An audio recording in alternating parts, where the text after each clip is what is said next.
트럼프 대통령이 중국산 수입품에 대한 관세를 대폭 상향했습니다. 기존 125%에서 중국산 펜타닐 원료에 대한 추가 조치까지 반영돼 총 145%의 관세가 부과됩니다. 미국은 이 조치를 10일 0시 1분부터 즉시 시행했으며 중국을 제외한 다른 나라에 대한 관세는 90일 유예됩니다. 미국의 3월 CPI가 전년 동기 대비 상승했지만 3년 만에 가장 낮은 상승폭을 기록했습니다. 에너지 가격 하락과 연초 물가 인상 효과의 약화가 영향을 미친 것으로 분석됩니다. 3월 CPI 지표는 트럼프 행정부의 상호 관세가 부과되기 전 마지막 CPI 지표로 향후 상호 관세 여파가 물가에 어떠한 영향을 미치게 될지 가늠할 수 있는 기준점이 될 전망입니다. 유럽연합이 미국 철강 관세에 대한 보복 조치를 90일간 보류하기로 했습니다. 트럼프 대통령은 이후에 상호 무관세 제한을 거절하며 대신 미국산 에너지 수입 확대를 요구한 바가 있습니다. 협상이 불발될 가능성에 대비해 EU 역시 보복 조치 준비를 이어가겠다는 방침입니다. 폰데어 라이엔 EU 집행위원장은 트럼프 대통령의 상호 관세 유예 결정을 언급하며 협상의 기회가 열려 있다고 발언했습니다.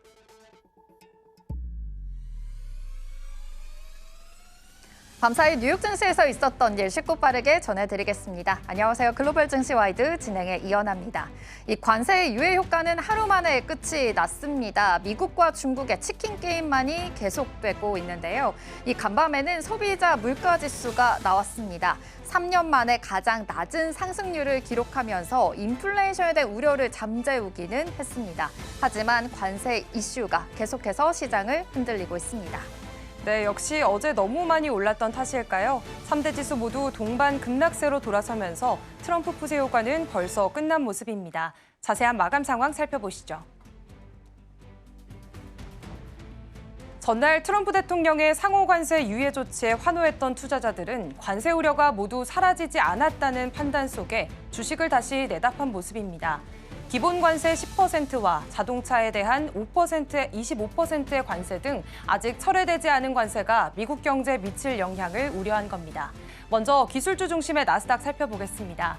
전거래일에서 보여줬던 12%의 폭등세가 무색하게 오늘 장에서는 4%대 낙폭을 그렸고요. S&P 500 지수도 3.46%, 다우존스 지수도 2.5% 하락세 보였습니다. 이어서 살펴보겠습니다. 10년 만기비 국채금리는 0.66% 소폭 상승해준 모습입니다. 그리고 필라델피아 반도체 지수 살펴보시면 오늘은 8%대 낙폭을 좀 심하게 그렸는데요. 오늘 엔비디아 6%의 하락세를 시작으로 반도체주들이 줄줄이 미끄러진 하루였습니다. 이로 인해서 필라델피아 반도체 지수도 이렇게 내린 모습 확인해 보실 수가 있습니다. 다음으로 WTI 국제유가 살펴보시면 3.32% 하락해서 배럴당 60달러 선에서 거래가 됐는데요. 미중 무역 분쟁이 격화될 것이라는 우려 속에 국제유가가 반등한 지 하루 만에 급락한 모습입니다. 간신히 60달러 선에 턱걸이했습니다. 그럼 히트맵 열어서 자세한 종목별 흐름 체크해 보겠습니다. 오늘 장은 어제와는 분위기가 사뭇 다릅니다. 일부 경기방어주를 제외하면 대부분의 종목들이 하루 만에 다시 짙은 하락세를 보였는데요. 이날 발표된 지난달 소비자 물가 지수는 시장 예상치를 밑돌면서 인플레이션 압력이 생각보다 높지 않은 것으로 나타났습니다. 하지만 이 수치는 관세 부과 이전의 데이터이기 때문에 현재 시장에는 큰 영향을 주지 못하는 분위기입니다.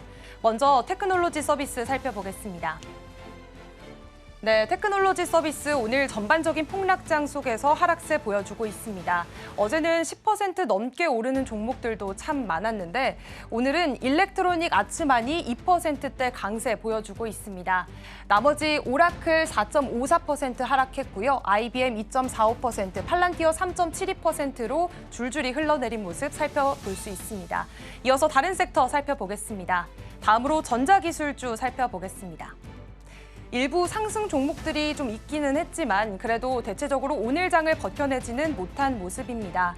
이 마이크론 테크놀로지가 10%대 하락세를 좀 보여줬고요. 또 인텔이 7%대, 그리고 퀄컴 6%, 브로드컴도 6%대 낙폭을 그리면서 반도체주 전반에 낙폭을 이끈 모습입니다. 다음 섹터도 살펴보겠습니다.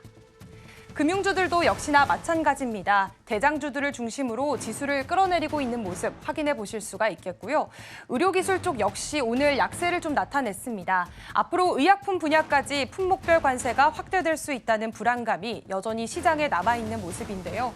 오늘 일라일일리 4%대로 굉장히 낙폭이 크고요. 에브비 역시 3.14% 하락세 보였습니다. 그 우려 속에서 좀처럼 힘을 내지 못하는 모습 확인해 보실 수가 있겠습니다.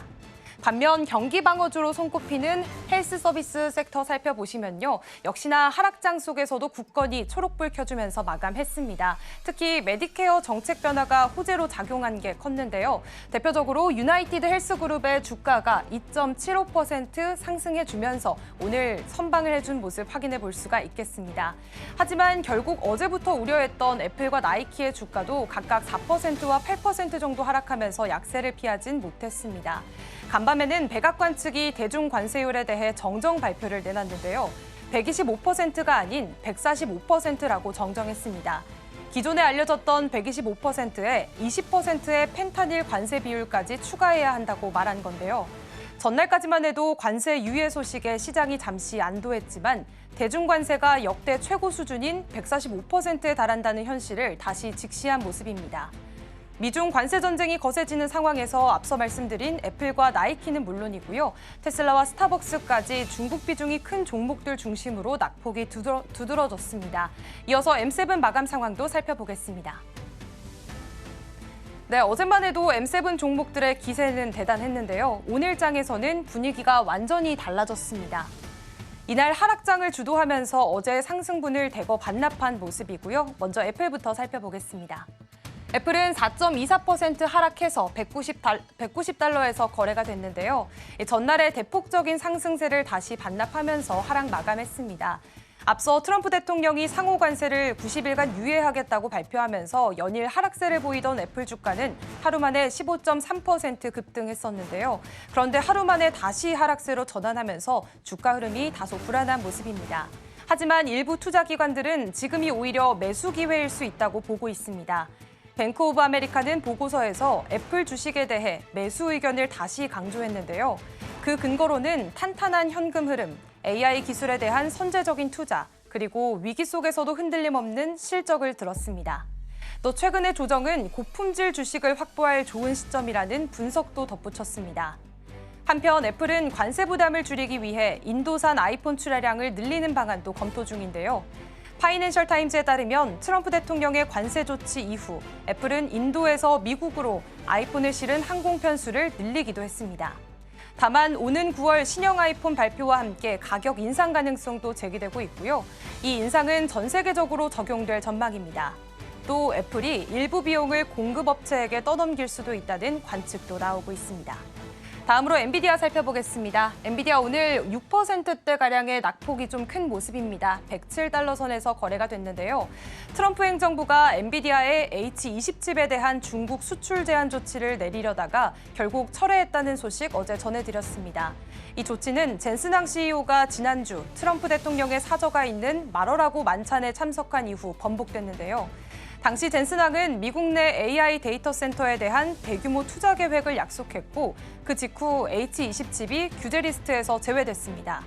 하지만 트럼프 행정부는 중국을 상호 관세 유예 대상에서 제외하고 오히려 145%라는 초고율 관세를 부과하겠다고 발표하면서 여전히 중국 때리기에는 강경한 입장을 유지하고 있습니다. 그런데도 중국의 AI 발전에 기여할 수 있는 칩 판매는 허용한 건데요. 이런 모습은 사실상 이중적인 태도라는 지적도 나오고 있습니다. 엔비디아는 지난해 전체 매출 중 중국 비중이 20% 이상에 달했고 수출이 막히면 실적에 큰 타격을 받을 수밖에 없는 상황인데요. 트럼프 행정부가 중국에는 계속 압박을 가하면서도 자국 기업에는 숨통을 틔워주는 전략을 취하고 있다라는 해석이 계속해서 나오고 있습니다. 다음으로 마이크로소프트 살펴보시면 2.34% 약세 보여줬습니다. 마이크로소프트가 또다시 대규모 인력 구조 조정에 나설 가능성이 제기됐습니다. 최근 회사 내부에서는 개발자 수에 비해 중간 관리자 수가 너무 많다라는 지적이 이어졌고요. 이에 따라 이 비율을 대폭 조정하는 방안이 검토 중인 것으로 알려졌습니다. 업계에서는 이번 조치가 단순히 중간 관리자 축소에 그치지 않을 수 있다는 전망도 나옵니다. 성과가 저조한 개발자에 대한 추가 정리 가능성까지 제기되고 있는데요. 사실 최근 들어 아마존과 구글을 포함한 미국의 주요 빅테크 기업들도 비슷한 조직 슬림화 작업을 진행 중인 만큼 마이크로소프트 역시 이런 흐름에 발맞춘 행보로 분석되고 있습니다. 아마존 살펴보시면 5%대 오늘 낙폭이 좀 큰 모습입니다. 트럼프 대통령의 강경한 중국 대리기에 아마존이 중국 등 아시아 국가 생산 상품 주문을 대거 취소했다는 외신 보도가 나왔습니다. 보도에 따르면 아마존은 이번 주문 취소와 관세 정책 간의 관련성에 대한 직접적인 언급은 피했지만 내부 문건에는 구매 오류로 일부 주문을 취소한다라는 내용만 담겨져 있는데요. 그러나 협력업체들 사이에서는 관세 회피 목적이라는 해석이 지배적인 것으로 전해지고 있습니다. 이어서 살펴보겠습니다. 네, 알파벳 오늘 3.71% 하락하면서 152달러 선에서 거래가 됐고요. 메타 플랫폼스 역시 6.74% 하락하면서 큰 폭의 하락세 보였습니다. 또 테슬라 이어서 살펴보시면 7%대로 오늘 낙폭이 좀 큰 모습 확인해 보실 수가 있는데요. 트럼프 대통령의 관세 부과 발표 이후에 테슬라 주가는 급등과 하락을 계속해서 반복하고 있습니다. 전거래일에서는 이 상호관세 유예 소식이 전해지면서 테슬라 주가가 무려 23% 가까이 급등한 모습 확인해 볼 수 있었습니다. 하지만 오늘은 일부 차익 실현 매물이 나오면서 다시 하락 마감했는데요. 전문가들은 당분간 테슬라의 주가는 트럼프 행정부의 통상 정책 그리고 머스크의 정치적 행보에 따라 크게 흔들릴 가능성이 크다고 보고 있습니다. 다음으로는 글로벌 주요 이슈들 살펴보겠습니다. 트럼프 행정부의 상호관세 발효를 앞두고 있던 지난 3월, 미국의 소비자 물가 지수 CPI 상승세가 둔화된 것으로 나타났습니다. 미 노동부는 현지 시간 10일 3월 CPI가 전년 동월 대비 2.4% 상승했다고 밝혔습니다. 이는 전달 2월의 2.8%보다 낮은 수치로 시장 전망치였던 2.5%도 밑돌았습니다. 특히 이 수치는 2021년 2월 이후 약 4년 1개월 만에 가장 낮은 수준입니다. 전월 대비 물가 상승률은 0.1%로 예상과 달리 하락했습니다. 에너지와 식품을 제외한 근원 CPI 역시 2.8% 상승에 그쳐 2021년 3월 이후 최저치를 기록했습니다. 물가 상승률 둔화에는 에너지 비용과 중고차, 호텔 숙박비, 항공료 하락이 영향을 미친 것으로 분석됩니다. 휘발유 가격은 전달보다 6.3%, 항공료는 5.3% 각각 하락했습니다. 한편 트럼프 대통령은 자신의 SNS 계정에 인플레이션이 내려가고 있다고 밝혔고 일부 품목에 대해서는 기본 관세율을 10%로 낮췄지만 중국산 제품에는 최대 145%의 고율 관세를 적용했습니다. 전문가들은 관세의 효과가 시차를 두고 반영될 수 있다며 오는 5월 CPI 수치에서 그 영향이 본격화될 가능성을 제기했습니다. 지금까지 글로벌 시황과 이슈 전해드렸습니다.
네, 글로벌 마켓 리뷰 본격적으로 시작하겠습니다. 오늘은 이지스탁의 이지은 대표와 함께하겠습니다. 어서 오세요. 안녕하세요. 네, 오늘의 헤드라인부터 바로 열어보도록 하겠습니다. 관세 전쟁의 끝은 언제일까?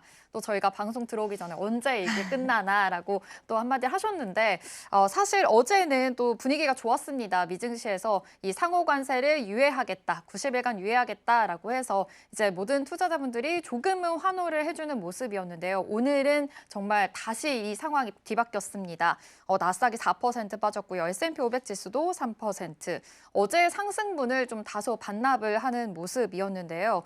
이런 이슈가 또 있었습니다. 미중 관세가 125%가 아니라 145%로 또 추가를 부과하게 되면서 더욱더 지금 심화가 된 상황으로 보입니다. 좀 이런 이슈 때문에 미증시가 다시 이렇게 하락을 하게 된 걸까요?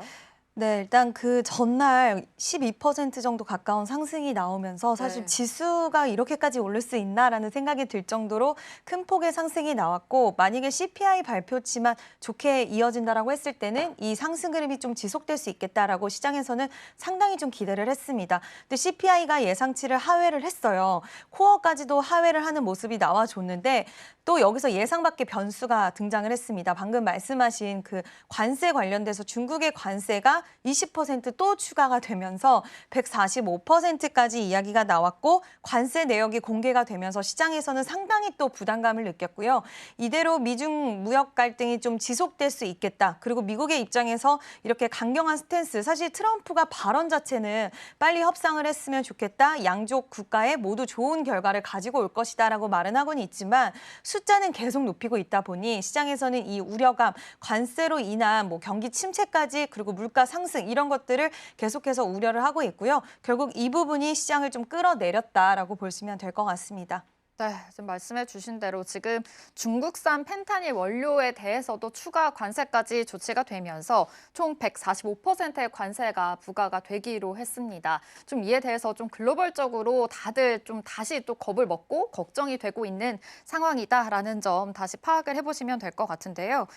간밤에 CPI 소비자 물가 지수가 나왔습니다. 예상치를 또 하회하면서 인플레이션에 대한 우려가 조금은 완화가 됐고 불안감을 조금은 잠재울 수 있다라고도 언급은 해주셨는데 사실은 이거에 대한 영향이 없었잖아요. 근데 이 그 상호 관세가 부과가 되기 전에 좀 마지막 CPI 지표다라는 이유가 또 있기도 한데 좀 이거에 대해서 어떻게 봐야 될까요?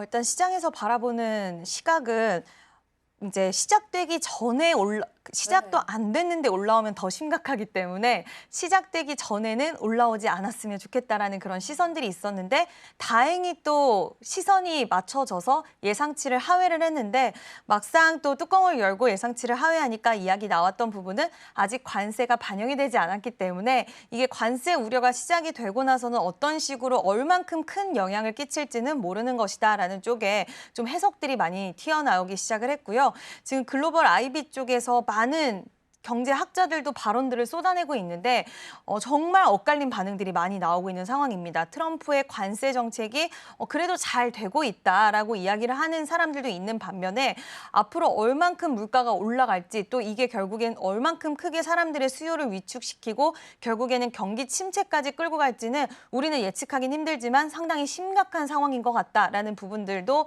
이야기가 되기도 했고요. 그 전날 이제 FOMC 의사록이 공개가 되었는데 시장에선 관세 이슈 때문에 크게 부각을 받고 지나가진 않았지만 여기서도 관세에 대한 단어가 18번이 언급이 되었고요. 그리고 연준 인사들도 발언들이 다 다르긴 했지만 생각의 차이는 있을 수 있어도 결국에는 스태그플레이션에 대한 우려도 아직은 가지고 있는 사람들이 많다 보니 이제 지표 결과치로만 보면 어떤 일각에서는 아직까지는 경기 침체를 말할 만한 시그널이 지표상으로는 나오지 않았는데 왜 그렇게 시장은 공포에 떨고 있는지 모르겠다라고 말하는 사람들도 있고, 또 일각에서는 지금은 아예 반영이 안 됐기 때문에 이러는 거지만 이게 뚜껑이 열리고 진짜 시작이 됐을 때는 어떤 식으로 또 발전이 될지는 아무도 모르기 때문에 오히려 주식시장은 불확실성을 더 두려워해서 이거를 불확실성, 그리고 앞으로의 스태그플레이션까지도 우려를 하는 쪽도 좀 사람들이 많은데 이 부분에 있어서는 심리가 팽팽하게 좀 이어가고는 있어요. 다만 지금 자체적으로 봤을 때 트럼프의 행보 자체가 우리가 앞을 하루도 예측할 수는 없기 때문에 이런 부분들이 좀 후자 쪽으로 무게감이 더 실리고 있지 않나라고 지금 생각을 하고 있습니다. 네, 근원 CPI 좀 예상보다 하회는 했지만 계속해서 이게 지금 상호관세 부과 전에 나온 발표이다 보니까 좀 앞으로의 이 불확실성에 대한 문제는 계속되고 있다라고 말씀을 해주셨습니다. 정말 이 물가 안정, 이 물가 때문에 사재기 열풍까지도 있는 상황이라고 해요. 하루빨리 좀 안정이 됐으면 좋겠는데 이번 지금 간밤 뉴욕 증시에서는 대부분 또 하락세로 지금 변환이 됐잖아요. 그런데 이런 그래도 CPI 물가치도 좀 안정이 됐는지 이 월마트라든지 코스트코에서는 그나마 좀 선망을 해줬거든요. 좀 이런 이유도 좀 작용을 한 것으로 보일까요? 네, 일단은 좀 좋게 보이기는 했는데 이번에 월마트에서는 이런 이야기를 했어요. 우리는 이번에 가이던스를 제시하지 않겠다라고 이야기를 했고 그리고 뭐 중국에서 들어오는 물건들에서는 가격 부착을 하지 않겠다. 이게 언제 어떻게 변할지 모르기 때문에 이런 식의 스탠스도 좀 보이고 있는 상황이라서 이제 우리가 경기 침체를 좀 볼 때 가장 보는 종목 중에 하나가 또 월마트나 코스트코 이런 부분들인데 지금 자체로 봤을 때는 크게 문제는 없지만 기업들의 입장에서는 이미 굉장히 큰 변화들을 하고 있는 상황이라서 시장에서는 이런 부분들을 좀 우려를 많이 하고 있고요. 그러니까 델타항공 같은 경우에도 이번은 아니지만 한 2달 전쯤에 이야기한 부분이 지금 기업들 입장에서는 출장을 상당히 줄이고 있고 그리고 소비자들 입장에서는 여행을 줄이고 있다. 그래서 우리는 1분기 가이던스 자체를 굉장히 좀 보수적으로 제시를 하겠다라는 이야기도 한 적이 있습니다. 델타항공 같은 경우에도 좀 마찬가지의 흐름을 가져갈 수 있는 기업이라고 평가를 받고 있는데 이렇게 소비와 굉장히 밀접하게 좀 연관이 있는 기업들이 이런 발언과 움직임들을 보이면서 시장에서는 향후 좀 우려에 대한 부분들은 확실히 잔존을 하고 있지 않나라고 생각을 하고 있습니다. 네. 역시 기업들마다 지금 우려되는 상황은 역시나 있다라는 점 좀 포착해 보시면서 투자 전략을 세워보시면 좋을 것 같은데요. 또 밤사이 필라델피아 반도체 지수가 또 8%나 빠졌습니다. 또 엔비디아에 대한 H20에 대한 반도체 규제는 그 완화는 됐거든요. 좀 그런 악재는 하나는 거쳐지긴 했지만 그래도 이 반도체에 대한 불안감은 계속되고 있는 걸까요? 일단 요즘에 필라델피아 반도체 지수 보면 무슨 종목처럼 밀리더라고요. 네. 그래서 어저께도 정말 큰 폭으로 좀 밀리는 거를 확인을 했는데 시장에서는 제가 생각했을 땐 그동안 정말 과열되게 많이 올라온 부분에 있어서 뭐 차익 실현에 대한 물량들도 분명히 있을 것이라고 생각을 하고 있고요.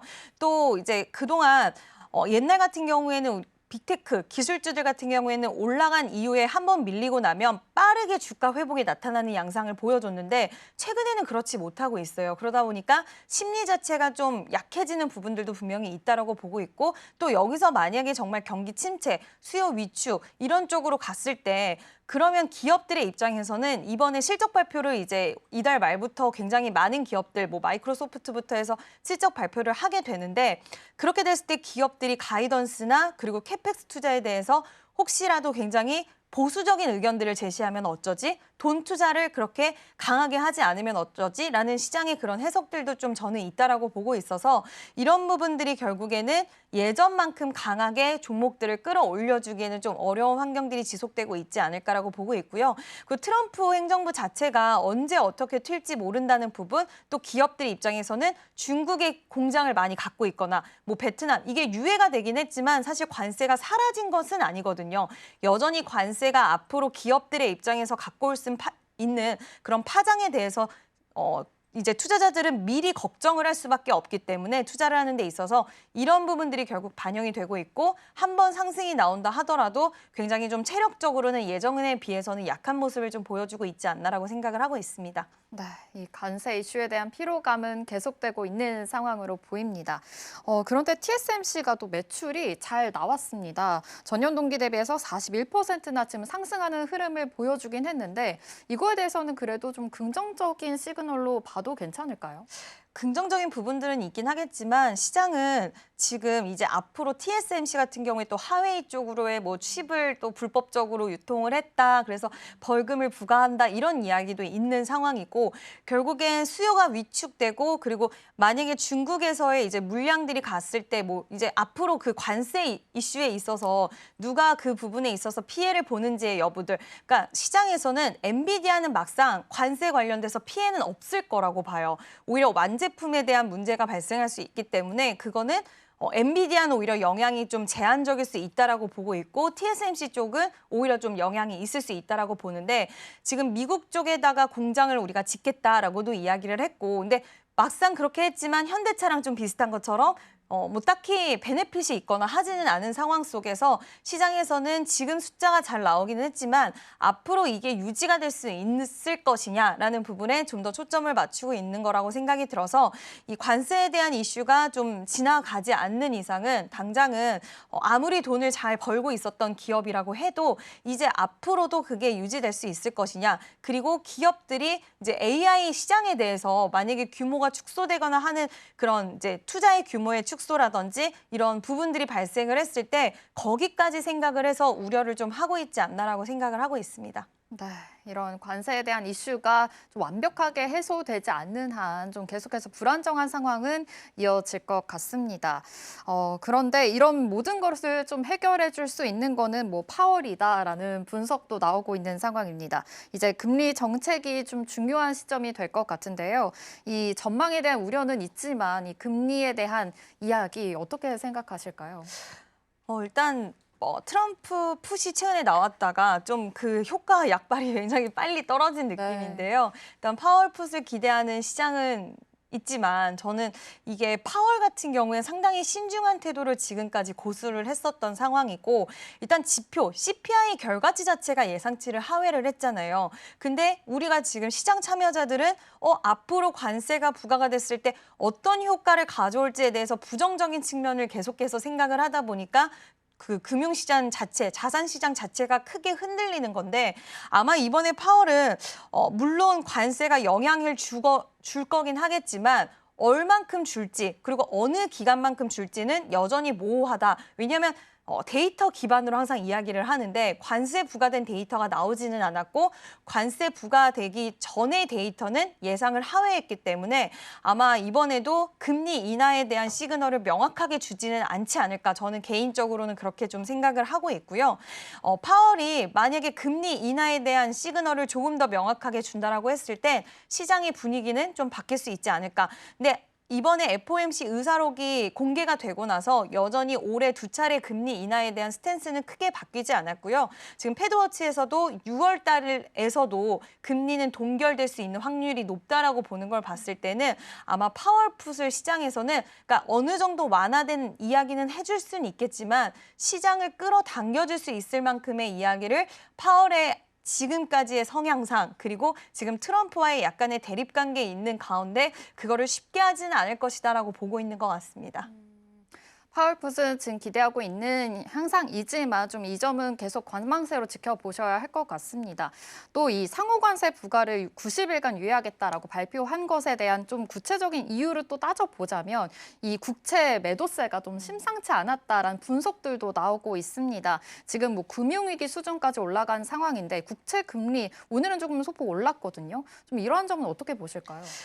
일단 뭐 헤지펀드들이 이제 마진콜에 대응하기 위해서 이제 국채를 매도를 해서 이런 현상들이 나타났다라는 이야기도 있고 또 일각에서는 중국에서 국채를 매도를 했다라는 이야기도 있고 여러 가지 이야기들이 있기는 한데 명확하게 이거다라고 나오진 않았지만 어쨌든 국채 시장이 흔들리고 있는 것은 사실이고요. 그리고 국채 시장 자체가 지금 우리가 통상 뭐 경제를 이야기를 할 때 이렇게 A가 되면 B가 된다라는 이런 루트가 있잖아요. 근데 지금 루트와 전혀 반대로 가고 있는 상황이라서 시장이 원래 이렇게 불안하고 흔들릴 때는 국채에 대한 안전자산에 대한 선호 심리가 올라가고 그리고 오히려 금리가 하락을 해야 되는데 지금 금리가 폭등을 하는 현상들이 나타나서 시장에서는 이게 도대체 어떻게 된 것이냐라는 그런 반응들이 있고 오히려 이런 이상 현상 자체를 굉장히 불편하게 받아들이고 있다라고 보시면 될 것 같습니다.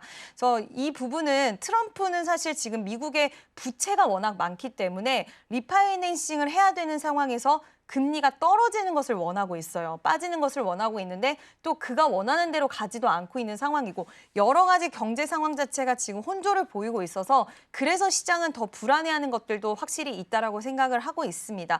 뭐 중국이 국채를 매도하는 것도 맞다 아니면 일기 때도 좀 그랬던 부분이 있기 때문에 이번에도 마찬가지다라고도 하고는 있지만 또 일각에서는 지금 국채 가격이 떨어지는데 그런 하락을 맛보면서 지금 오히려 국채를 팔 것인가 그거는 또 아니다라는 의견들도 분분한 상황이라서 좀 지켜볼 필요는 있겠지만 확실히 국채 시장 자체가 지금 상당히 불안해진 거는 사실이다라고 할 수가 있을 것 같습니다. 지금 뭐 증시도 불안하고 국채 시장도 불안한 상황인데요. 지금 투자자들의 마음은 지금 어떻게 해야 될지 갈팡질팡하실 것 같습니다. 그럼 마지막으로 그래도 좀 투자 전략은 좀 세워봐야 될 것 같은데 이 체크 포인트가 있다면요.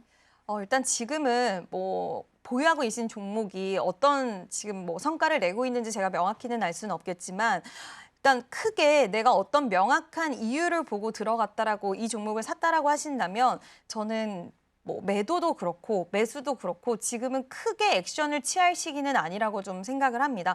물론 예를 들어서 내가 테슬라를 정말 낮은 가격에 사서 지금 수익을 보고 있다라고 하신다면 어느 정도에 대한 수익의 구간에서는 수익을 챙겨두시는 게 유효하다라고 생각은 하지만 지금 상당히 많이 밀려 있는 상황에서 공포심에 또 빠지면 어떡하지라고 해서 매도를 하기에는 트럼프가 다양한 행동들을 하긴 하지만 가끔 이렇게 시장을 올려주기도 합니다. 그래서 또 90일의 그 긴 시간 동안에 이게 또 어떤 스타일로 방향을 갈지는 아무도 모르기 때문에 크게 액션을 취하시기보다는 손실본 종목이 내가 명확한 이유가 있이 매수를 했다라고 한다면 지금은 뭐 비중 추가라든지 이런 것들은 좀 자제를 하시고 일단은 관망의 자세를 가지면서 수익 보는 종목 위주로의 대응이 좀 유효하지 않을까라는 이야기를 드리고 싶습니다. 네, 아무래도 또 불안정한 시장 속에서 지금 관망세가 필요한 자세가 좀 중요할 것이다라고도 말씀을 해주셨습니다. 글로벌 마켓 리뷰는 여기서 마무리하도록 할게요. 이지스탁의 이지은 대표와 함께했습니다. 고맙습니다.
성공적인 코인 투자를 위해 전략 세워보는 시간, 코인 라이브 시간입니다. 먼저 3대 암호화폐 시장부터 살펴보겠습니다. 네, 오늘 3대 암호화폐 시장 모두 하락세로 이어가고 있습니다. 어제까지만 해도 상승세 계속해서 보여줬었는데요. 오늘은 하락세로 좀 출발을 하고 있는 모습 확인해 볼 수가 있습니다. 먼저 비트코인부터 살펴보겠습니다. 네, 비트코인 현재 3.74% 하락해서 79,000달러 선에서 거래가 되고 있습니다. 비트코인 어제까지는 83,000달러 선을 상회하는 움직임도 보일 수가 있었는데요. 현재는 79,000달러 선에서 움직이고 있는 모습입니다. 8만 달러 지지선을 두고 좀 변동성이 계속해서 보여지고 있는 모습 확인해 볼 수가 있겠고요. 또 비트코인 현물 ETF에서 1,855억 원의 순유출이 발생했다는 점도 확인해 보시면 좋겠습니다. 이어서 이더리움 살펴보겠습니다. 이더리움 오늘 큰 폭으로 떨어졌습니다. 8.44% 낙폭 그리면서 1,500달러 선 겨우 지나가고 있는 모습입니다. 다음으로 XRP 살펴보시면 XRP도 오늘 하락한 모습 확인해 보실 수가 있겠는데요. XRP는 트럼프 대통령의 관세 유예 조치에 따라서 또 어제 상승하는 모습 보여줬었고요. 신규 레버리지 ETF인 XRP의 출시 소식에 힘입어서 하루 만에 13%나 급등하는 모습도 보여줬습니다. 하지만 오늘은 소폭 쉬어가고 있는 모습 확인해 볼 수가 있겠습니다. 이어서 알트코인 8가지도 살펴보도록 하겠습니다. 네, 오늘 8가지 알트코인 현재 지금 하락세 보여지고 있습니다. 먼저 솔라나 살펴보시면요. 솔라나 4.8% 하락해서 16만 6,700원 선에서 지나가고 있고요. 다음으로 도지코인 살펴보시면 2.76% 하락한 229원 선 지나가고 있습니다. 도지코인은 21쉐어스가 SEC에 도지코인 현물 ETF를 신청했다라는 소식도 들어와 있고요. 에이다와 체인링크도 모두 3%대 낙폭 그리고 있습니다. 이어서 살펴보겠습니다.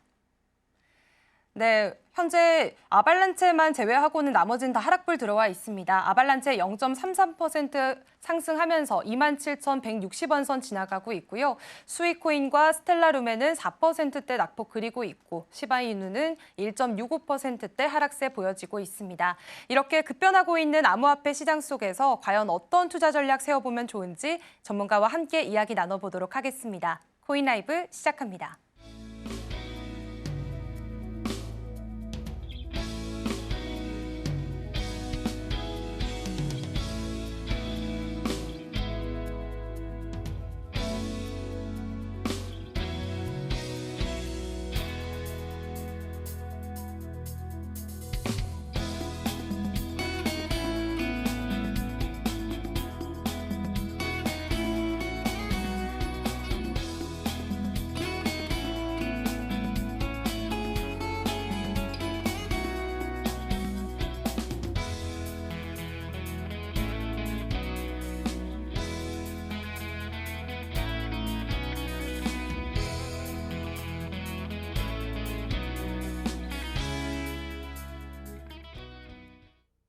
코인 시장의 이슈 분석과 투자 전략까지 함께 살펴보는 시간입니다. 오늘은 금요일이고요. 오즈 파트너스의 퍼즈 대표와 함께하겠습니다. 대표님 안녕하세요. 네, 안녕하세요.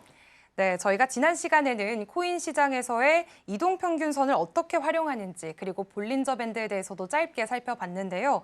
주식시장과는 다르게 코인 시장에서는 30일 이동평균선을 사용한다라는 점 우리가 함께 살펴봤었고요. 이어서 볼린저 밴드도 간단하게 짚어봤는데 오늘은 이 볼린저 밴드를 조금 더 자세하게 얘기를 나눠보도록 하겠습니다. 대표님, 오늘 어떤 내용으로 한번 시작을 해볼까요? 이제 요거 다루기 전에 네. 그 CPI 얘기를 한번 조금 하면 좋을 것 같아요. 아, 네. 그래서 어제 CPI가 나오면서 사실 낮게 나왔는데 생각보다 이제 시장 반영은 뜨뜻미지근했었잖아요. 네. 그래서 관련해서 조금 얘기하면 좋을 것 같은데 일단 저는 지금 상황 자체가 너무 웃기다고 생각해요.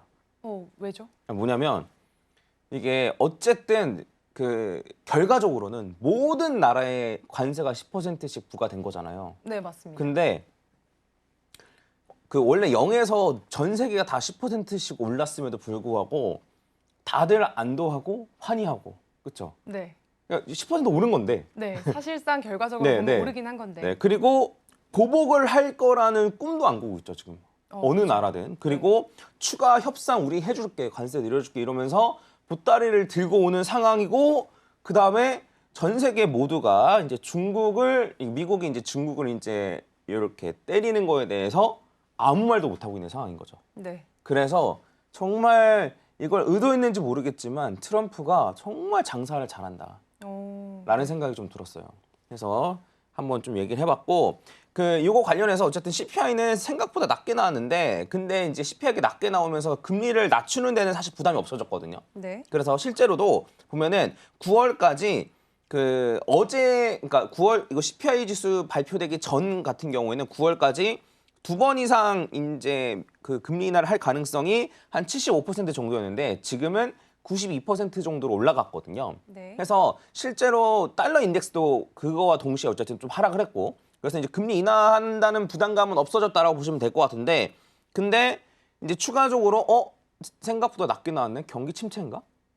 라는 얘기도 있고 네. 그다음에 추가적으로는 중국이랑 싸우는 걸 다들 무서워해서 그래서 어쨌든 주가는 좀 뜨뜻미지근해지지 않았나라고 생각을 합니다. 그래서 지금 매크로 같은 경우에는 거시경제 같은 경우나 그러면 세계 정세 같은 경우에는 지금 너무나 왔다 갔다 하고 정말 손바닥 뒤집듯이 트럼프가 하고 있기 때문에 이걸로 인해서 가격이 상승할 거다 하락하는 거다라고 예측하는 거는 전 너무 힘들다고 생각해요. 그렇죠. 그래서 이럴 때는 차라리 오히려 좀 기술적 분석으로 접근하는 게 어떨까. 방금 말씀하셨던 볼린저 밴드나 네. 제가 이제 쉬운 거 위주로 알려드리고 있거든요. 저는 원래 사실 볼린저 밴드를 추세를 판단하는 용도 외에는 잘 안 씁니다만 네. 어쨌든 이게 쉬우니까 이제 설명을 좀 드렸던 건데 그래서 어떤 식으로 좀 활용할 수 있는지 오늘 한번 같이 또 보면 좋을 것 같습니다. 그래서 짧게 지난주가 아니죠? 네. 이번 주였던 것 같은데 그렇죠? 네, 이번 주였습니다. 네, 그 화요일 날 했었던 내용을 잠깐만 빠르게 복습을 하고 좀 넘어가도록 하겠습니다. 일단은 그 볼린저 밴드 중심선이 이동평균선인데 이동평균선은 해당 기간의 심리를 모아놓은 선이다. 그렇기 때문에 상승 추세일 때는 지지받으면서 지지선의 역할을 하고 하락 추세일 때는 이런 식으로 저항의 역할을 한다. 그리고 옆으로 횡보할 때는 중심선을 기점으로 왔다 갔다 움직인다라고 기억하실 거예요. 네. 그리고 이 볼린저 밴드 상단선이랑 하단선 같은 경우는 확률 분포다. 그래서 요 위의 선이랑 요 아래 선 안에서 종가 마감될 확률이 95%다. 기억나시죠? 네. 그래서 바깥쪽에서 종가 마감 되면은 이 종가 마감이 계속될 수 없고 안으로 들어온다는 거예요. 네, 그래서 이런 두 가지 특성이 있다라고 말씀드렸고, 그럼 그 특성을 이제 합치면 되는데, 그래서 이제 실제로 볼린저 밴드에 입력하는 걸 보면은 길이, 요거는 이제 중심선이 이제 21선을 쓰느냐, 31선을 쓰느냐 이거고, 그다음에 표준 편차가 아까 전에 말씀드렸던 확률 분포 네. 관련된 거예요. 그래서 이 확률 표준 편차를 2로 하면은 정확히는 95.4%고 3으로 하면은 한 99%가 넘거든요. 근데 일반적으로는 2로 두고 씁니다. 그래서 이 두 가지의 특성을 합칠 거예요. 이동평균선과 그 확률 분포의 특성을 합칠 건데 뭐냐면 이 상승 추세일 때는 이 중심선에서 지지받고 이동평균선에서 지지받고 올라가고 네. 대신에 나가면 들어오고 나가면 들어오잖아요. 그래서 이 두 개를 합치니까 상승 추세일 때는 중심선이랑 상단선이랑 왔다 갔다 하면서 올라간다. 네. 그리고 하락 추세일 때는 중심선이랑 하단선이랑 왔다 갔다 하면서 떨어진다. 그리고 횡보 추세일 때는 이런 식으로 중심선을 기점으로 옆으로 상단선, 하단선 터치, 상단선 터치 이러면서 왔다 갔다 거리면서 옆으로 간다. 이런 식으로 이제 여러분들 정리를 하시면 될 것 같아요. 어렵진 않죠? 네. 네, 그래서 저희가 이 볼린저 밴드 같은 경우에는 상단선과 하단선 사이에서 좀 종가가 마감될 확률이 95%다라고 얘기를 해주셨고요. 만약에 그 범위를 벗어나는 돌출 현상이 생기게 되더라도 다시 이 안으로 범위 안으로 들어오려는 특성까지도 갖고 있다는 점 확인해 봤습니다. 근데 저희가 지난 시간에도 잠깐 얘기하셨고 아까도 얘기를 하셨는데 이 볼린저 밴드가 추세 판단하는데 좀 유용한 지표잖아요. 네, 맞습니다. 네, 그래서 추세를 판단을 하기도 하고 네. 제가 어쨌든 볼린저 밴드를 활용한 분석을 제가 좀 한번 소개해드리려고 하는데 자, 이거 같은 경우에는 제가 이제 분석글을 쓴 건데 정확히 언제 썼냐면 4월 5일 날 썼어요. 그래서 요 차트를 올리면서 제가 분석글을 뭐라고 썼냐면 자, 나스닥이 방금 52주 이게 이 중심선도 중요하거든요. 네. 이 중심선이 52주예요. 이거 하나는 주봉입니다. 52주 선이기 때문에 52주는 뭐냐면 1년이에요. 네. 그래서 이게 1년의 심리가 모여있는 선이기 때문에 굉장히 중요한 선이에요. 그래서 52주 중심선이 52주 중심선이 52주 이동평균선인 볼린저 밴드의 하단선까지 떨어졌다. 네. 그래서 뭐라고 했냐면 추가로 떨어져서 꼬리를 달 수는 있지만 반등 가능성이 매우 높은 구간이다. 그래서 심지어 다시 하락하더라도 요 볼린저 밴드 중심선까지는 반등하고 떨어진다.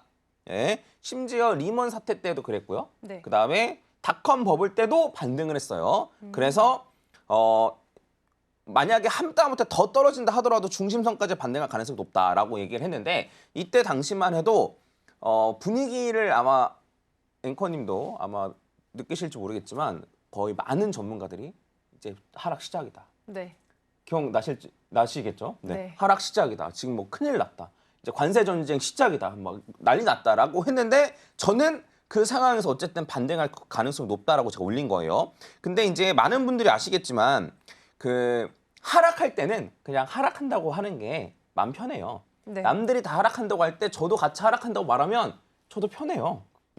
근데 이제 이렇게 하락할 때 올라간다라고 말하기가 어쨌든 쉽지 않은데 전 일단 요걸 올렸었고 그래서 제가 이제 요 예시로 들었던 게 지난번 이제 파월이 엄청나게 금리를 올릴 때도 이제 나스닥이 떨어졌었는데 그때도 요 하단선을 맞고 중심선까지 반등했습니다. 네. 그래서 추가적으로 더 떨어진다 하더라도 일단 중심선까지 갈 가능성이 높다. 이렇게 말씀드렸던 거고 그다음에 요거 같은 경우에는 코로나 때도 여기서 반등해가지고 쭉 올라가죠. 그다음에 요거는 요때도 이제 중국이랑 미국이랑 이제 무역 전쟁을 할 때였는데 이때도 맞고 올라가죠. 그래서 이제 이런 식으로 되고 나서 실제로 어떻게 됐냐면 이런 식으로 반등을 했죠. 네, 그래서 이제 요거를 또 올리면서 제가 또 이제 얘기를 했는데 뭐라고 했냐면 반등 성공했다.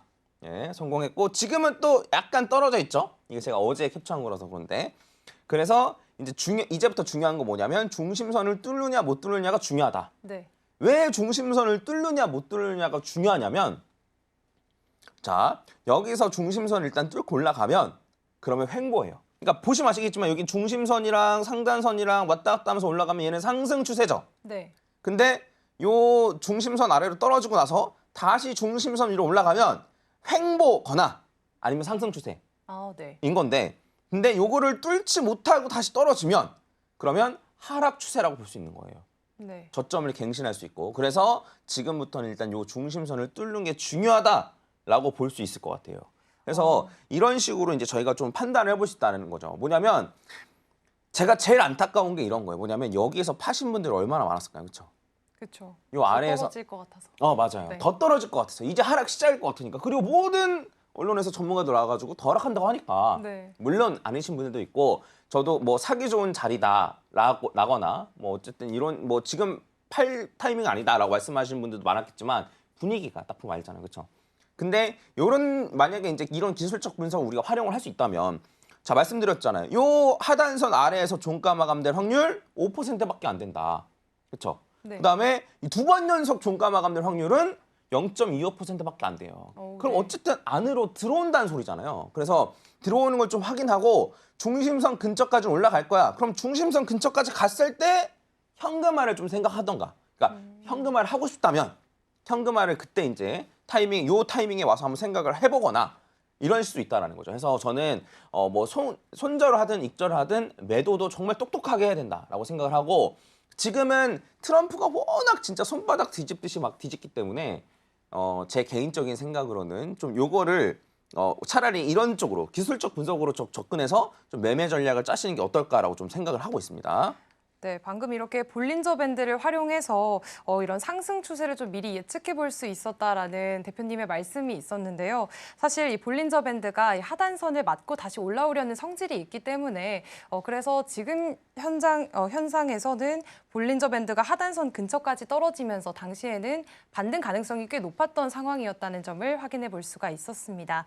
그리고 실제로도 그 뒤에 반등이 일어났는데 지금은 조금 나스닥이 떨어진 상태긴 하지만요. 앞으로의 추세도 한번 지켜보면 좋을 것 같고요. 그럼 여기서 궁금한 게 이 비트코인은 볼린저 밴드 기준으로 봤을 때 어떤 추세를 보이고 있나요? 네, 그래서 제가 원래 코인을 하려고 나는 나스닥 얘기만 너무 해서 지금 이제 비트코인을 제가 이제 볼린저 밴드로 한번 분석을 해보겠습니다. 요거는 이제 일봉이에요. 일봉 볼린저 밴드고 중심선은 31선입니다. 왜 31선을 쓰는지는 지난번에 말씀드렸으니까 참고하시고 그래서 보시면 아시겠지만 이렇게 중심선이랑 하단선이랑 왔다 갔다 하면서 이렇게 떨어졌잖아요. 그래서 이게 여기까지는 하락 추세였어요. 하락 추세였는데 지금은 요 중심선을 뚫고 올라왔고 그다음에 얘도 떨어졌다가 다시 뚫고 올라왔다가 하단선 터치하고 지금 요쪽에 와 있는데 그래서 요때부터는 횡보 추세다라고 볼 수 있는 거예요. 네. 볼린저 밴드로 봤을 때는 횡보 추세다.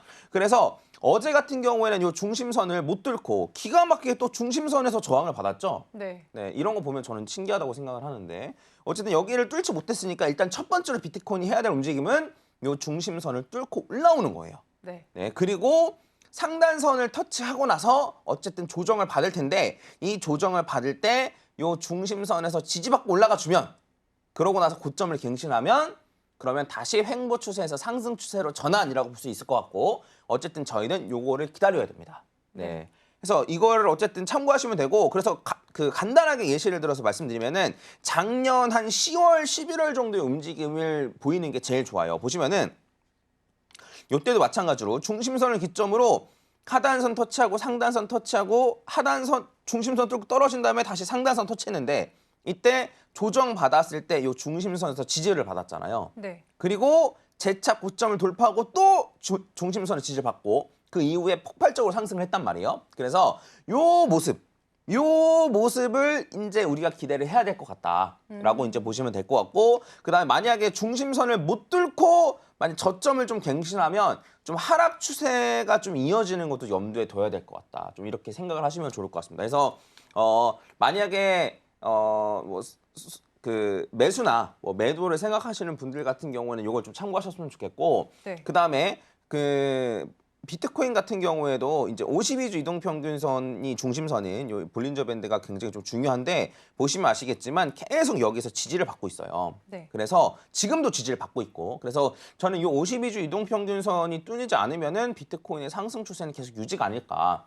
그리고 제가 처음부터 말씀드렸지만 비트코인이 왜 앞으로 중장기적으로 올라갈 가능성이 높고 그다음에 그 시기적으로 봤을 때도 올해 한 10월 말 요 정도가 비트코인 고점이 될 가능성이 높으며 그다음에 이제 여러 가지 트럼프는 어쨌든 코인 관련된 정책은 다 따라하고 있거든요. 그대로 말한 대로 하고 있고 아시다시피 스테이블 코인도 발행해 채굴 기업도 만들어 이러면서 어쨌든 코인에 대한 관심을 계속 쏟고 있기 때문에 제 생각에는 요 선이 뚫리지 않으면 상승 추세는 유지다라고 좀 이해를 해주시면 될 것 같고 요런 거를 좀 감안해서 장기 그다음에 중기, 단기 이런 식으로 나눠가지고 매매 전략을 잘 세우시면 좋을 것 같습니다.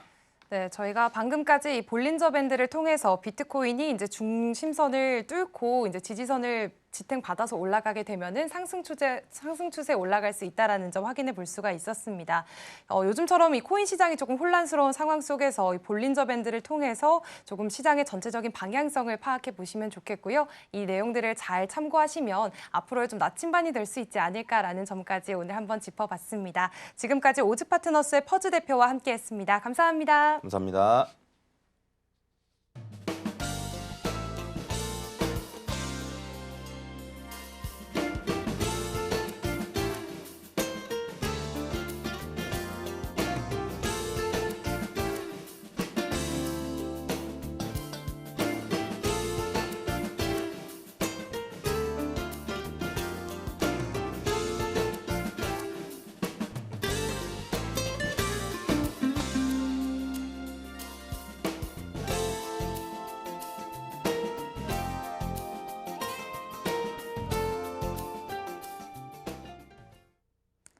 4월 11일 금요일 글로벌 증시와이드가 준비한 소식은 여기까지입니다. 본 방송에서 제공하는 정보는 투자 판단을 위한 조언일 뿐 해당 종목의 가치와 수익률을 보장하지 않습니다. 다음 이 시간에도 알찬 소식으로 찾아오겠습니다. 함께해 주신 여러분 고맙습니다.